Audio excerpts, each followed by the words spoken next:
Hi friends, तो हम फिर आ गए और क्लास 10th NIOS बोर्ड के लिए है ये वीडियो, ठीक है। लेकिन इधर ध्यान नहीं देना प्लीज़, बिल्कुल ध्यान नहीं देना। इधर छोटे छोटे बच्चों के लिए है, 10th वाले इधर ध्यान देंगे, ठीक है। अपने से मतलब रखें, दूसरे से मत रहने दें। दूसरा है झांकना नहीं है, इधर इधर देखना है, ठीक है।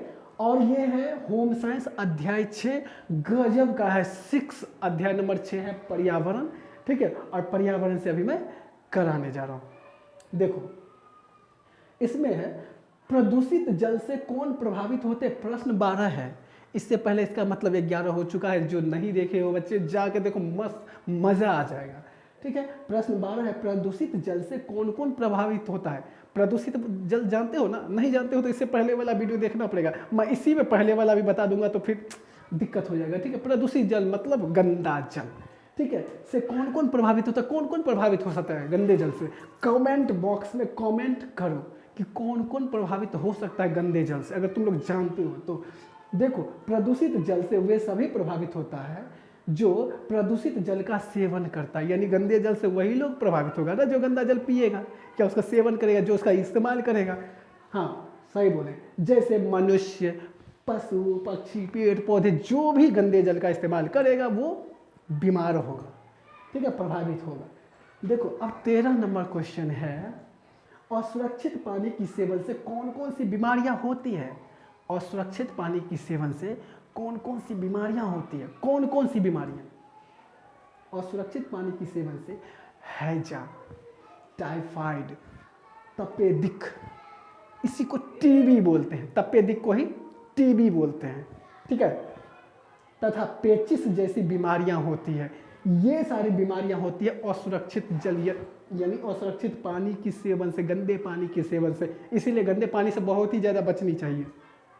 ये सारी बीमारियां हो जाती है, ठीक है, देख लो, बहुत खतरनाक बीमारी सब है। जल प्रदूषण के नियंत्रण के कौन कौन से तरीके हैं। गजब, जल प्रदूषण के नियंत्रण के कौन कौन से तरीके हैं, कौन कौन से तरीके से हम जल प्रदूषण को रोक सकते हैं। तो देखो जल प्रदूषण के नियंत्रण के निम्नलिखित तरीके हैं। देखो पहला,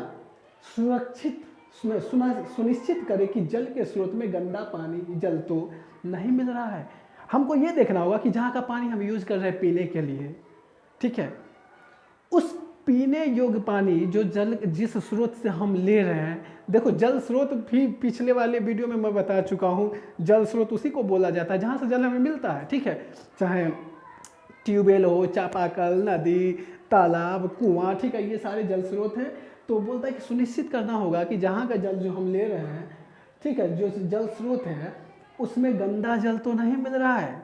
अगर मिल रहा है तो हमको ऐसा प्रतिबंध वहाँ पर व्यवस्था करना पड़ेगा कि वो जल में गंदा जल ना मिले, ठीक है, नहीं तो गंदा हो जाएगा। दूसरा, उद्योगों द्वारा गैर उपचारित अपशिष्टों को नदियों या तालाबों में डालने की अनुमति नहीं देनी चाहिए। कई सारे उद्योग कारखाने ऐसे हैं जो नदी, ठीक है, नदियों में, तालाबों में वो जो है ना अपना अपशिष्ट निकालते रहते, गंदे गंदे पानी, केमिकल्स वगैरह, जो बहुत गंदे गंदे पानी वगैरह होता है, एकदम से पाइप के द्वारा एकदम नदी नाले में, नदी तालाब में छोड़ दिया जाता है, ठीक है। तो वो गंदा हो जाता है। तो हमें अनुमति नहीं देने चाहिए वो सबको कभी भी कि वहाँ पे पानी छोड़े। बहुत दिक्कतें होती है वहाँ। अब उस नदी के, तालाब के कहने का मतलब मछली, वहाँ में उस पानी में रहने वाले जीव जंतु सब के सब मर जाते हैं, क्योंकि अब विषैले विषैले पानी उसमें मिलेगा तो उसका अंडा, अगर मछली अंडा देगी, अंडा तो ग्रो करेगा ही नहीं, ठीक है, वो तो बच्चा होने से पहले मर जाएगा, ठीक है, और मछलियाँ भी मर जाती है। तो इसलिए नहीं देनी चाहिए। और लोगों को पीने योग्य पानी भी तो नहीं मिलता है, साफ पानी नहीं मिल पाता है। अब है खुले में तथा जल स्रोत के समीप शौच के लिए नहीं जाना चाहिए।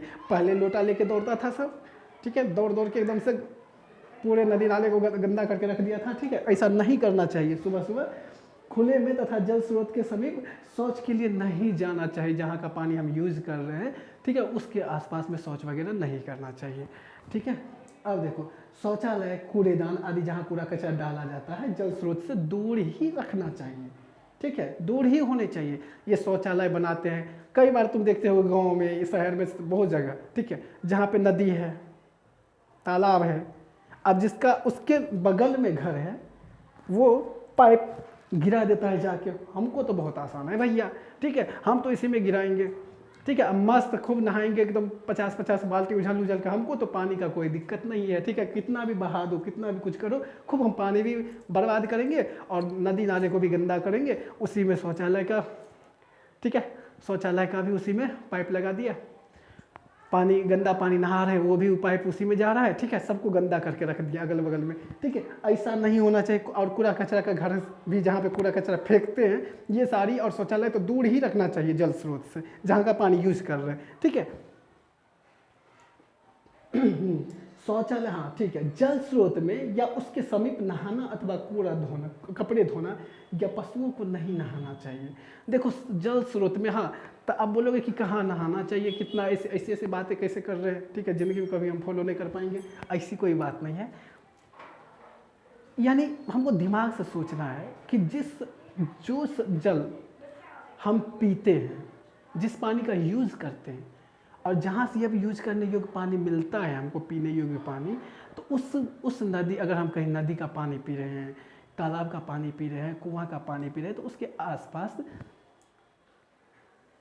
ठीक है, उसके आसपास ना तो खुद नहाना चाहिए, ना ही कपड़े धोने चाहिए, और ना ही पशुओं को नहाना चाहिए, ठीक है। बाकी गांव घर में बहुत सारे तालाब है, ठीक है, जिसमें जाके पशु को नहला सकते हो, क्योंकि वहाँ का पानी लोग पीता नहीं है, ठीक है, आराम से नहलाओ, दो खुद भी नहाओ, चलेगा, ठीक है, हाँ खुद नहाने जा रहे हो देख के, ठीक है, क्योंकि पशु भी नहा रहा है उसमें, गोबर सब कुछ जा रहा है उसमें, ठीक है, वो गंदा होगा, अगर ना होगे तो बीमार पड़ोगे भैया, हमको मत बोलना फिर बाद में, ठीक। देखो अब है, यदि जल स्रोत के रूप में किसी कुएं या तालाब का उपयोग कर रहे हैं तो कुआं पक्का होना चाहिए, उसके चारों ओर मुंडेर और पक्की फर्श होना चाहिए। अगर किसी तालाब का पानी पी रहे हैं, किसी कुएं का पानी पी रहे हैं, तो वो कुआं घेरा हुआ होना चाहिए, ठीक है, पूरे घेरा हुआ होना चाहिए, ठीक है, और पक्का होना चाहिए, और साथ ही वो चबूतरा जैसा बना होता है वो बना हुआ होना चाहिए, ठीक है, ताकि क्या होता है कि कभी बारिश हुआ तो ऐसा नहीं कि रास्ते वाला पानी भी उठ के उसी में बहने लगे। अगर घेरा हुआ नहीं है या फिर प्लास्टर नहीं किया हुआ है चारों तरफ, वो उसका फर्श नहीं बनाया गया है, तो क्या होगा, पूरा पानी बारिश का भी उसी में मिट्टी वाला जा रहा है, गंदा हो जाएगा, पीने योग्य रहेगा नहीं, इसलिए फर्श होनी चाहिए, घेरा हुआ होना चाहिए, ठीक है, तो ऐसा होना चाहिए। अब जल को साफ बर्तनों में भरकर तथा ढक कर रखना चाहिए। पानी निकालने के लिए हाथों को पानी में नहीं डुबोना चाहिए, ठीक है। कई बार हम जाते हैं पानी पीने के लिए, उससे पहले अच्छे वाले घड़े में हाथ डाल के हाथ धो लेते हैं, फिर पानी निकाल के पी लेते हैं, ऐसा नहीं करना चाहिए। पानी जिसमें हम पानी रखे हैं उसको तो ढके रहना चाहिए, पहला ये है। और दूसरा, जब हम पानी निकालने जाए तो उसमें ना कुछ कटोरा गिलास कुछ भी होना चाहिए निकालने के लिए, ताकि हमारा हाथ पानी में नहीं जा सके। पानी में अगर हाथ गया तो वो पानी गंदा हो जाएगा, ठीक है। तो ये था हमारा क्लास, ये गजब का याद करना है और पढ़ना, इसको नोट कर लेना, ठीक है। बाय।